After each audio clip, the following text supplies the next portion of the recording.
Good morning, kids. Good morning, everyone. It's a rainy day here in Napa Valley. Very rainy. But we need the rain. Our reservoirs are pretty much full, but I'm pretty sure that the farmers, the wineries, are pretty happy about this rain.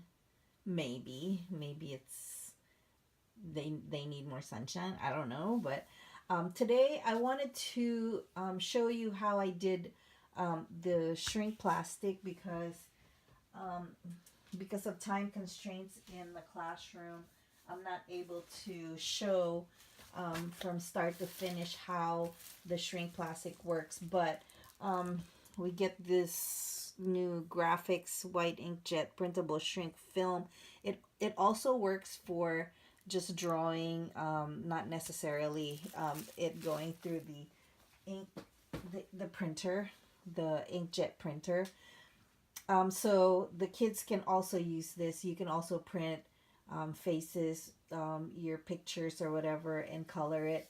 But for this project that I showed my class, some of my kindergartners and first graders, which I'm going to introduce also to the fifth graders, 3 to 5th graders soon, because until when we get our our order in for the shrink plastic. This is what we do first. First, I give them this piece of paper where they can draw their face. Um, Sometimes I try to explain as best I could. However, some of the kids just do their own thing. But when I get their drawing, I just take a look at it and make sure that I capture the essence of their drawing. But I do vectorize them, meaning that I take a Sharpie and I go over the drawings that they have. Only because, I mean, I would accept their drawing, except for I explained to them that we need to have shapes inside the face, the mask that we're creating, because we need to be able to color them. But as you can see, this one, what happened was he did too many details to it. So I just captured what he wanted to express, and I just redid it with bigger shapes so that he can color inside, which, most of the time they have no complaints about it anyway, as long as they have their cute little charms at the end. So after I vectorize them, I take my shrink plastic sheet and I try to fit as many of them as I can in one sheet, and I just trace with the Sharpie, and I get this cute little thing.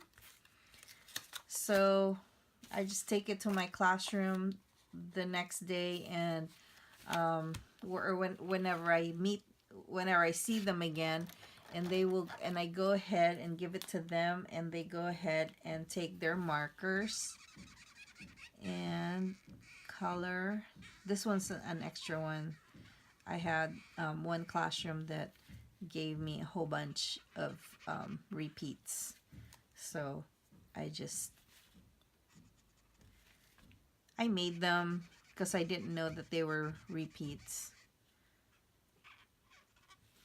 So now I'm going to use them to show you what you can come up with. It's really fun to work with shrink plastic because you can do a variety of things. My other YouTube video has some instructions in there for other things that you can do. I'm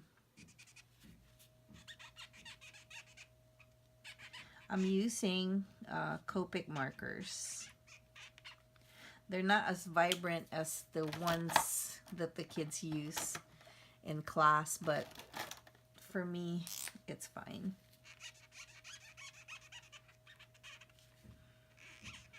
But I try to tell So there you have it. So all I need to do is shrink this. So for that, I'm going to use a heat gun. Put this away. The reason why, you can also use a toaster oven. I have never used it before. I just think that the heat gun is 100% very portable. So when I have to take it to school, I have no problems with the big old toaster oven. Now I'm going to try to find something that's not going to burn. This is a craft mat. You can also use one of those trays that you find in a toaster oven, the little steel metal trays. I try not to use, you could probably use a plate, a dinner plate, but I find that the dinner plate is cold and it never really heats up. This craft mat will help heat up the whole entire piece, because it gets hot underneath as well. So what I do is I just take the pointy part of my pencil and I put it in the hole area and just hold it, because this will fly around if you don't hold it with something, and I don't want to hold it on the actual plastic itself, because then you'll put a dent on it. So, and what I'm doing is I'm just swirling. It's going to start shrinking. Don't worry about it touching each other, touching any part of the other side, because it's going to straighten itself out. Then I take, which I should have had,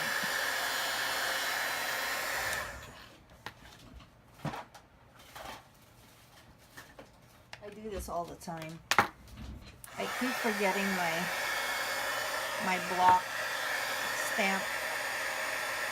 Or you can use any item that's flat, that's not going to burn, and it's not going to burn your hand. When I see something like this, all I do is I turn it over real quick. Don't touch it too much because it's going to be hot.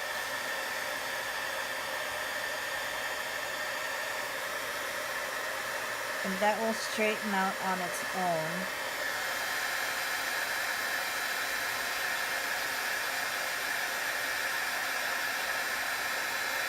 And once it's a little straight, you're just gonna press the block stamp, rubber stamp, not the rubber part, but the wood part. And you're gonna press it a little bit to just flatten it. And there you have it. And that's what they look like when they're done. So I made these, I shrunk a whole bunch for all my class. And then I will take a piece of these. I got these colored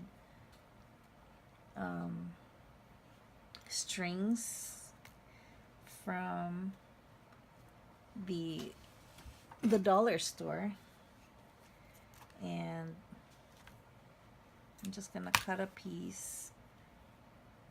And I have this flosser threader. What I like to do is put a knot first. Okay, and then I string it in my flosser like this, double, and hold it, and then string it inside the hole, and pull it, and then take the loop, pull the string, the other part up, and then you have a loop. Then now you can use it for a bracelet. You can make the string longer to make a necklace or a bracelet, or you can skip the whole part. With the hole, when it's still on a plastic, it's gonna be hard if you forgot the hole when you shrink it. Okay, and then I string it in my flosser like this, double,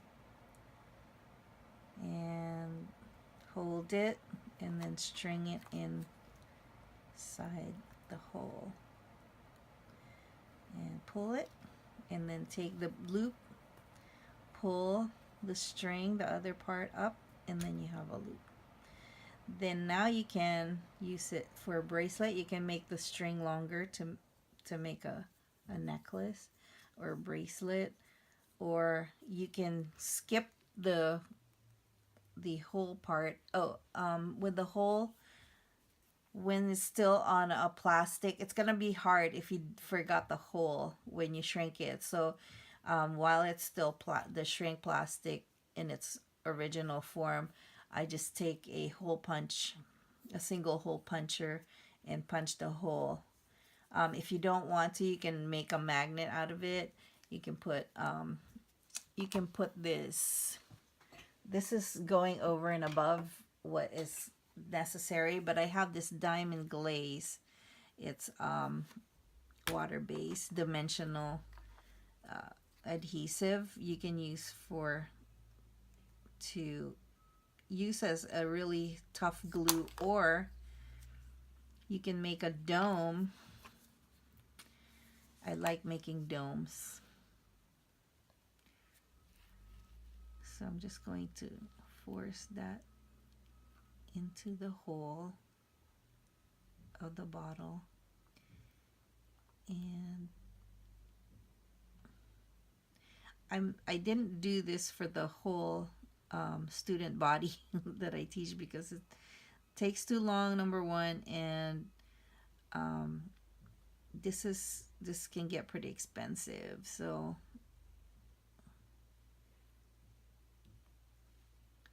but it's okay, because it hardens as you shrink it, so it'll be fine.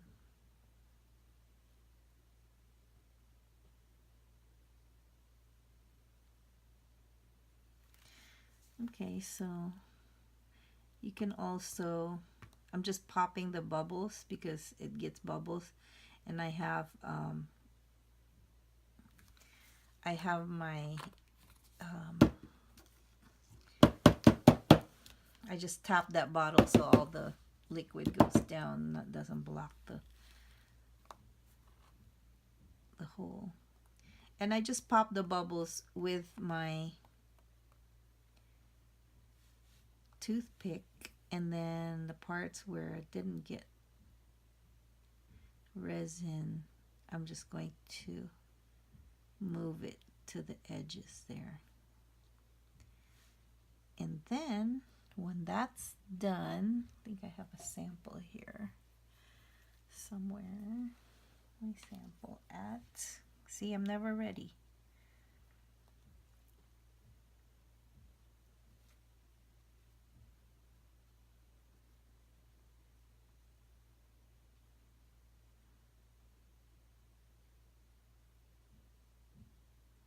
Popping bubbles right now. Okay, where is my sample?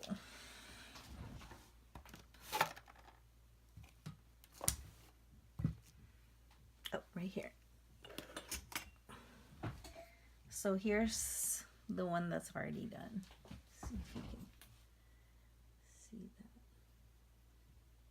As you can see, it's very shiny. You can put some words on it, printed words on it somewhere on the mask if you want to put their names, and then dome it again.